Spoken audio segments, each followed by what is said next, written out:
Fala pessoal, bom dia a todos. Gente, passando para avisar aqui que eu já corrigi, certo? Todas as provas e já estou enviando para a coordenação o diário de classe.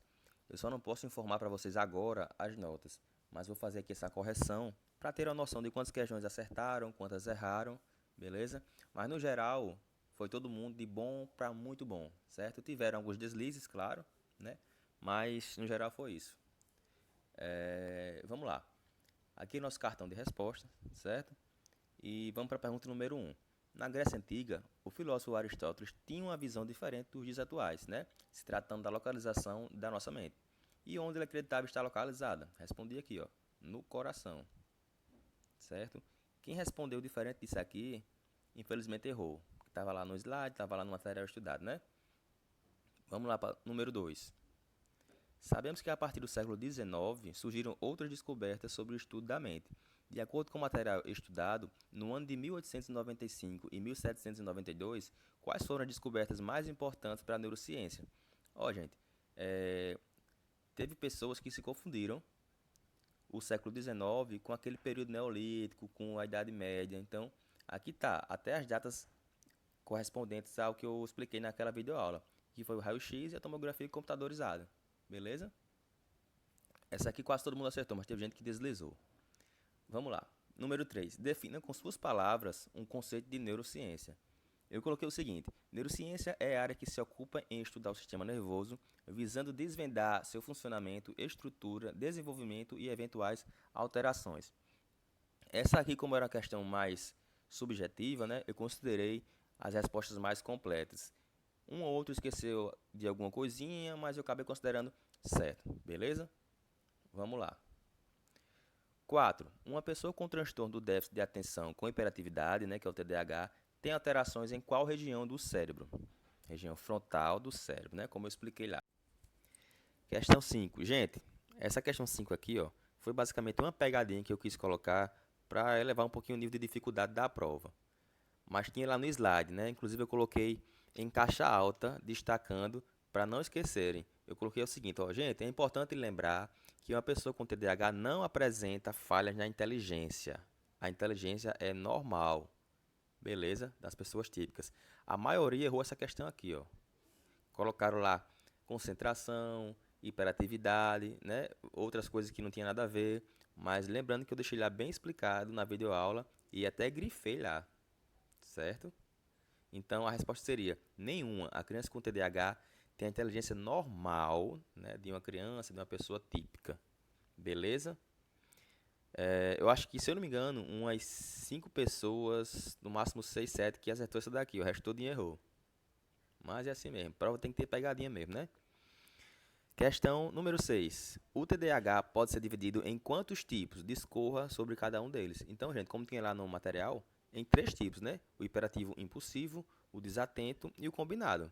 Vamos ler então a resposta. Caracterizado pela agitação, hiperatividade e impulsividade. Esse é o tipo hiperativo, beleza? Desatento, caracterizado pela desatenção, como o nome já fala, resistência à distração e dificuldade em sustentar o esforço em atividades mais exigentes. Beleza? E o combinado, como o nome também já fala, é a combinação entre os dois tipos. A criança é desatenta e também é hiperativa e impulsiva. Beleza? Questão número 7, vamos lá. Na videoaula, certo? Na videoaula, falamos sobre distúrbio, transtorno de aprendizagem e dificuldade de aprendizagem. Qual a diferença entre eles? Essa daqui algumas pessoas também erraram. Porque é o seguinte, lembra que eu falei no vídeo que às vezes o conceito de distúrbio ou transtorno pode variar com alguns autores. Tem literatura que fala uma definição, já tem outra que fala outra definição. Mas a maioria considera distúrbio e transtorno a mesma coisa, certo? São basicamente sinônimos. Então, vamos lá para a resposta. Como foi dito na aula, distúrbio, transtorno, né? Coloquei aqui até sob barras, de aprendizagem pode ser caracterizado como problemas de origem neurológica relacionados ao desenvolvimento da criança. Basicamente como se fosse algo permanente, ok? Enquanto dificuldade de aprendizagem são problemas relacionados a diferentes situações, como métodos pedagógicos não assertivos, né? Ambientes físicos, algumas causas relacionadas ao próprio aluno, que é algo mais passageiro.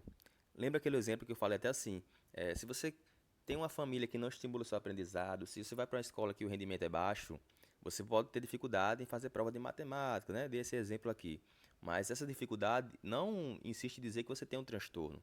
É apenas uma dificuldade que pode ser trabalhada se for da maneira adequada tratada, né? Vamos lá. Questão número 8. A dislexia é um transtorno de origem neurológica que afeta algumas habilidades. Quais são elas? Gente, leitura e escrita, certo?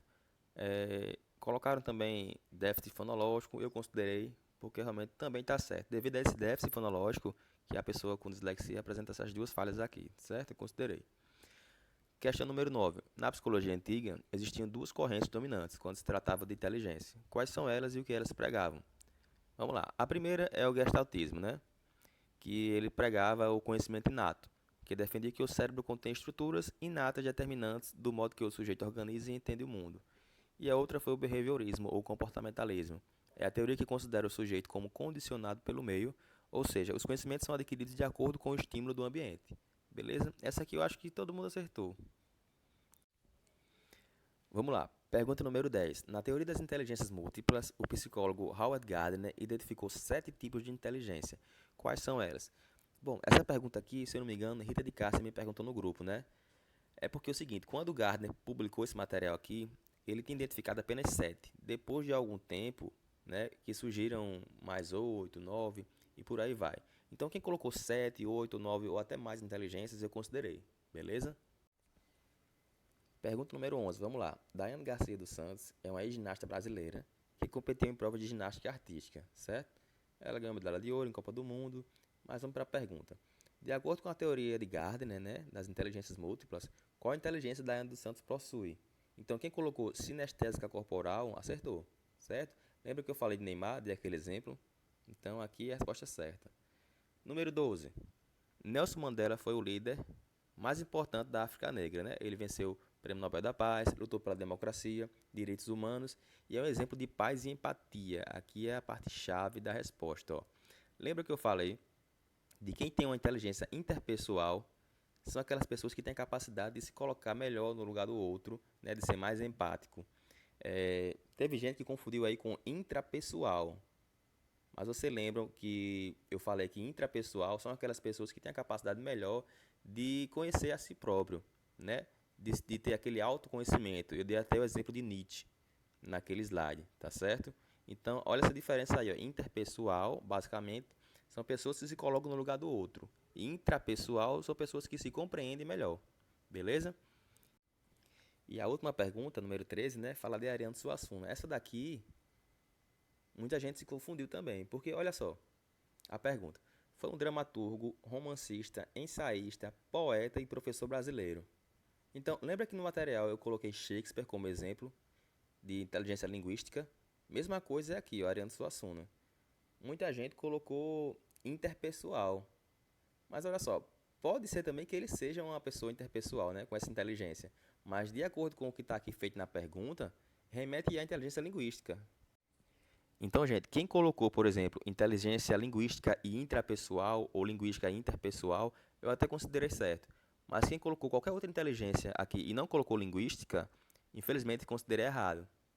Porque a resposta tem que remeter ao que foi perguntado aqui, ó, né? Que ele é dramaturgo, professor, ensaísta, romancista, beleza? Então, gente, como eu falei, no mais, no geral, foi todo mundo de bom para muito bom, certo? Valeu aí a prova. Gostei de ver a resposta de vocês e esperem as suas notas, tá bom? E até nosso próximo encontro. Qualquer dúvida, lembre-se, não hesitem em perguntar. Tchau.